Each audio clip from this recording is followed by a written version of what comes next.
to be consistent in any area and any activity will definitely prove achievements and achievements. આપણી મોટામાં મોટી તકલીફ એ છે, આપણે શરૂ કરીએ છીએ, વળગી નથી રહેતા.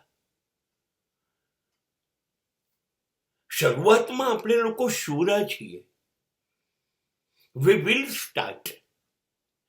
જ્યારે કંઈક સારું દેખાય તો શરૂ કરી દઈએ છીએ, ગમે છે શરૂ કરવું.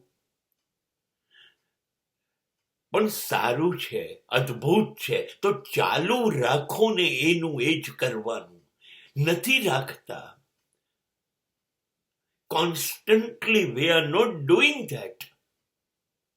સતત અટક્યા વગર, રોકાયા વગર એમાં લાગેલા રહો. અરે સિદ્ધિઓ તમારા બારણા પાસે ઊભી હશે. You are a winner. You are ultimate achiever. If you are consistent.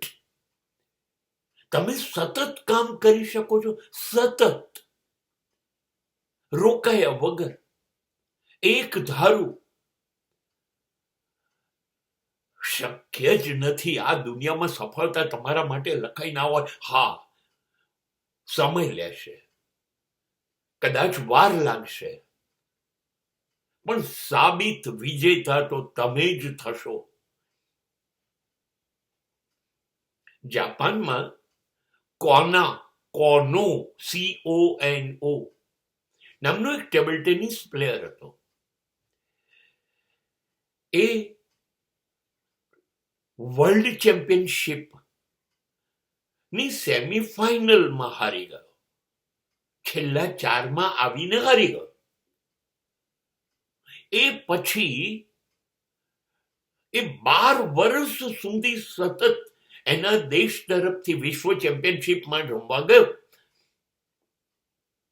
દર વખતે એ સેમીફાઇનલમાં જઈને અટકી જતો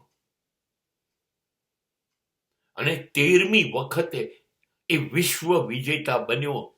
જાપાન નંબર 1 બન્યું. 13 વર્ષ સુધી એક જ પ્રવૃત્તિમાં વિશ્વ કક્ષાએ પહોંચાય એવી મહેનત કરવી, એ સતત કહેવાય. અને ત્યારે તમે વિશ્વ ચેમ્પિયન બની શકો. મનહરભાઈની 2 લીટી ગવાયેલી. સતત ચાલવું જોઈએ એક જ દિશામાં. જો થાકી ગયા તો સિદ્ધિઓ ન આવે.